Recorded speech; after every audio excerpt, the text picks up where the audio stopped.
Hello, welcome back to the channel. It has been far too long. You can probably tell I'm suffering with a bit of a cold and a cough because it's winter. That's how long I haven't posted on here. I'm actually going to do something a bit different today. I'm heading down to Portsmouth. It's about an hour and 20 minutes from where I am, and I'm going to go squid fishing. Now, I haven't done any squid fishing in the UK before, but I have been following a page on Facebook, and it does tend to be this time of the year that the squid are most active and most likely to be caught. So I've got a bit of gear in the van, and I'm going to head down there now, hopefully bag myself some calamari, and if we're lucky enough to catch some squid, I might do a little catch and cook after this as well, because to be honest with you, I love calamari, I love squid. There might be the chance of a cuttlefish as well, but we shall see. Let's go for it. See you when we're there. First stop, bait for me. By the way, I swear Sainsbury's used to be called J Sainsbury's. Where's the J gone? What happened to J? If anyone knows, let me know. Curious. Here we are. We have made it. Parked the van just down the road, and we're going to take a walk down to a little bit of a pier as such, I suppose. We are currently at, I think it's 7:30 at night. High tide is coming in, so tide is coming in. It's meant to be high at 11:15, so we shall see what we can rustle up in between now and then. There's a few other people already here. There's some kids screaming in the background, lovely. So yeah, let's get on some squids hopefully. This is where we are. Nice little view there of the iconic Spinnaker Tower in Portsmouth. Nice little cruise liner just nipping out there. And this is pier. I see already there's someone down there. Other kids and stuff walking about. Let's see if we can get some squid, shall we? What a nice place to fish. It's a bit wet. It's not completely chucking it down, but hopefully it doesn't get too wet. Just looking at the water, it's quite cloudy as well, so not the best for squid, but the good thing is this pier is all illuminated, and the light will definitely help attract them in. So let's see what we can do. Here we go, first little squidly. Nice, first cast. So we have squid number 2. And this one is pretty good.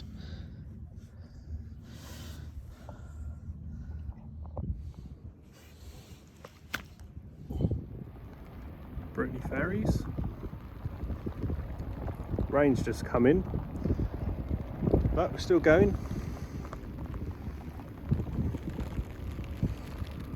2 down there to take home.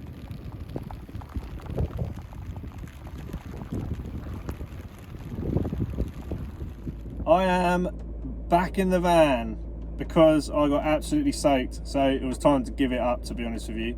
I managed 2 squid, really happy with that. Thanks for coming along on this little video and this little squid fishing journey. I'm going to make my way back home now, but because I've had a couple, I might do a catch and cook. So I was going to finish the video there and do a little bit about a few bits and pieces, but then I thought it's not long enough, so I'll do the whole catch and cook piece in the same video. You can see all the ink that's dripping out of the squid here after they've sort of been settled in the bag on the way home. So the next thing is obviously to sort of prepare these and get them ready for cooking. Because it's quite a lot to cover off, I'm actually going to do a separate video on the preparation of the squid, and it'll be quite nice, detailed. It'll go into all of the different bits and pieces that you can use for food and for bait and everything else. So come back, have a look on my other videos, and you'll be able to find that one. In the meantime, we'll get cooking this. So we are now in the kitchen, and we have all of the ingredients laid out because we are going to make some really nice salt and pepper squid, or salt and pepper calamari. Now, when I was travelling about and staying a lot of the time in Australia, salt and pepper calamari is probably one of the one things that I miss. One of the big all-time classics that I suppose you can get anywhere in any Australian pub, restaurant, seafront, bar. Salt and pepper calamari is always there.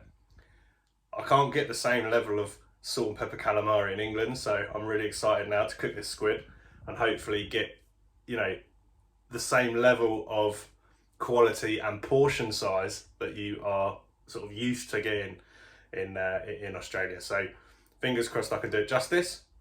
Here we go. So I've laid out all the ingredients I'm going to need for the salt and pepper squid. I'm going to make a nice little dipping sauce with sweet chilli mayonnaise, a bit of lemon juice and coriander.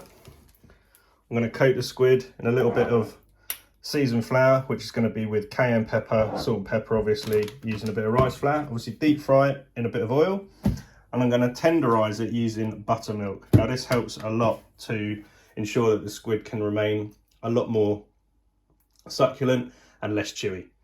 So the first thing is to put the squid into the buttermilk and leave it for about half an hour, 40 minutes. Now once we've done that, or while we're waiting for that to do that, we'll knock up a sauce, we'll knock up our seasoned flour, we'll put our oil in the pan and get that nice and hot. And then we can start cooking it. Let's get to it. Here is the squid that I prepared earlier. It's all in nice rings, ready to go. So what we're going to do is just pour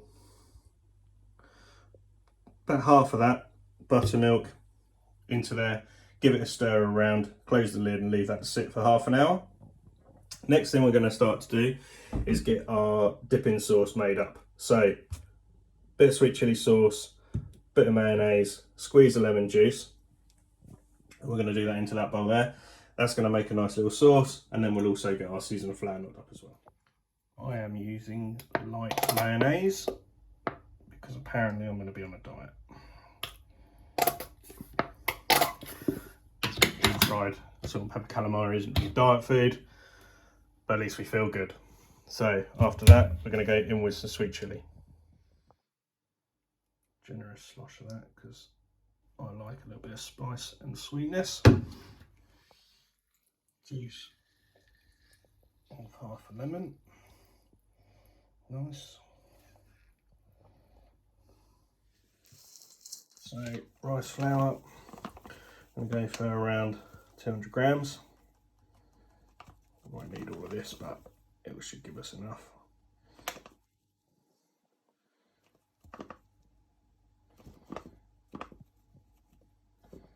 What more? Ah, too much.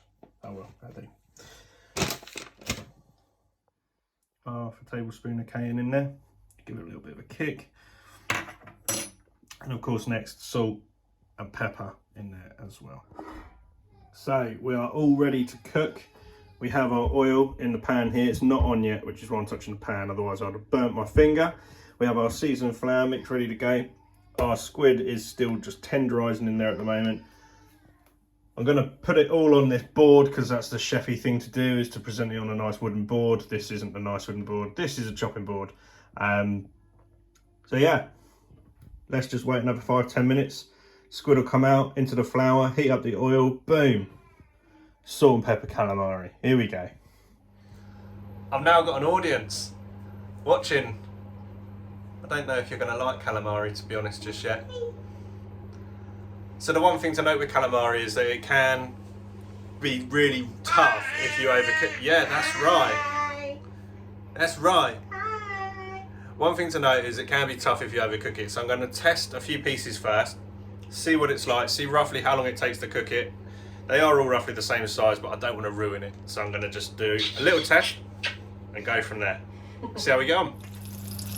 There we go. Now the oil should roughly be around 180, 200 degrees, but it's very difficult to tell when cooking on an electric hob. So I'm just going to go with the look, the feel, but that is getting there. Now that's been in for no longer than about 45 seconds at the moment, and judging at how hot that is, I reckon we're probably not going to need much longer than that. And actually, I think the oil's too hot. So I'm just going to knock it down a little bit, take it off. Let's see. A little bit of salt in there.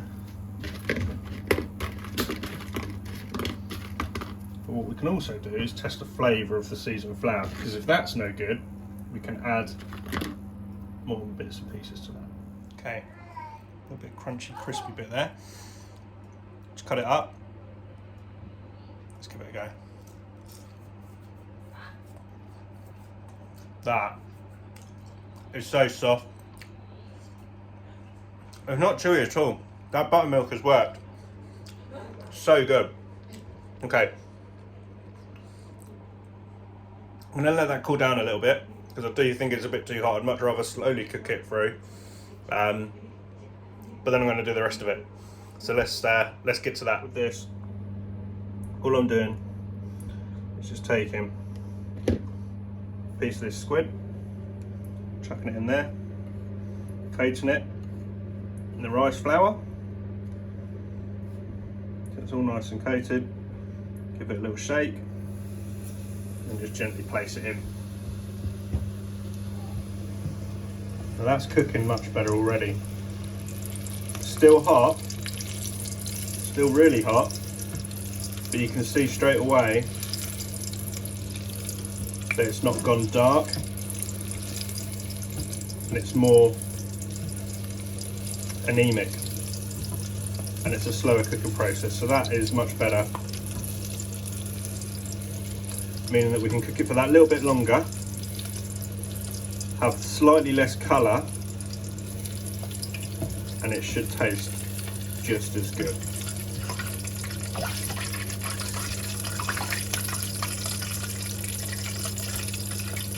So once I'm happy with this, I'm going to put obviously probably a good sort of half of that in to begin with, rather than rush it. That has been in now for about a minute. Bring it back onto the heat just to make sure the oil is going to be hot. 7 seems to be the good sort of squid temperature.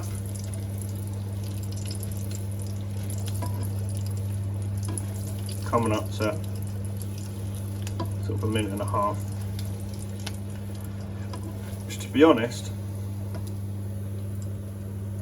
I think it's perfect. Look at that. I'm going to put that in our bowl. Got a little pot of salt here, just to sprinkle over the top. Toss it about a bit.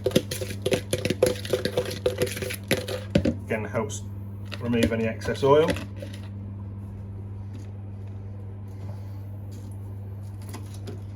Just cut this up.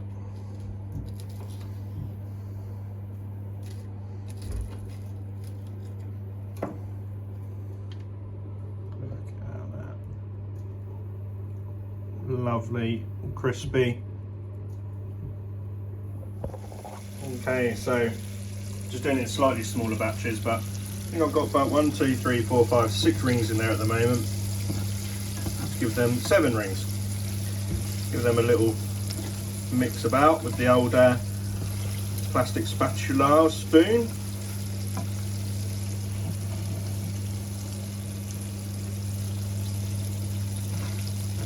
Got the next lot ready to go.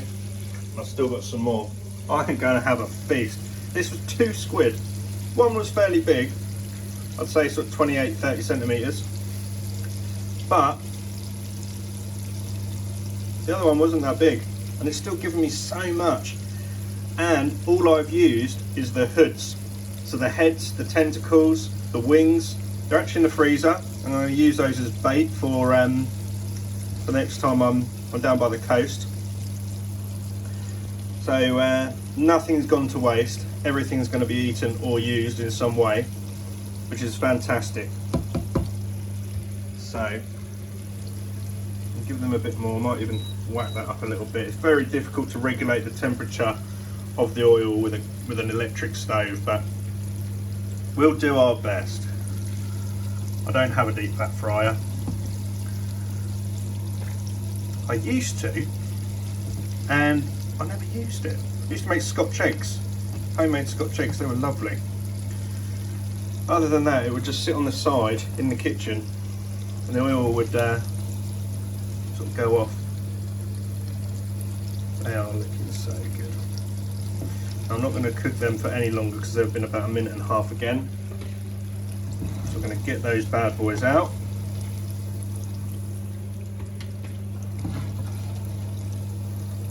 Bring that oil back up to temperature.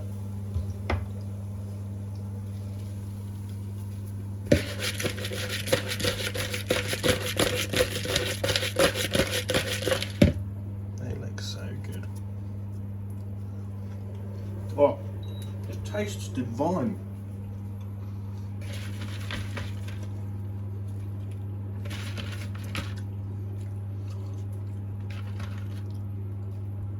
Like I say, honestly, it is not chewy in the slightest. I wish there was something that could allow people to taste. Right, I'm going to cook the rest of this, then I'm going to eat it and I'll show you. That is the last of the squid cooked. Chuck a little bit of this green stuff on there, make it look real good. Oh yeah, now we are talking. Let's make that look really nice. Stick that bit up there. Get off there. You go there. You go there. You can just come there. That one's going to go there like that. That's going to sit there, hiding that stalk. Look at that. Now that is a proper portion of calamari. English, take note, that's how it should be done. The amount that you have there. Not 4 or 5 bits. You want a plateful. You'd pay for a plateful if it tastes that good. That is, I am so happy with that. That is unbelievable. So, the final taste test. Calamari. This was actually like the little end bit that I just sort of scored and cut so I didn't waste it. Into the sweet chilli mayonnaise. Oh.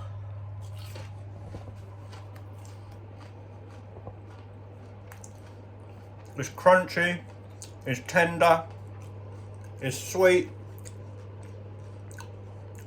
it's juicy. It's just amazing. To be honest, the sweet chilli mayonnaise is a little bit too overpowering. So I might have some with it, some without. Guys, I'm so happy with that. If you've enjoyed this video, leave us a like. If you've got any other suggestions on how you guys cook squid, let me know in the comments.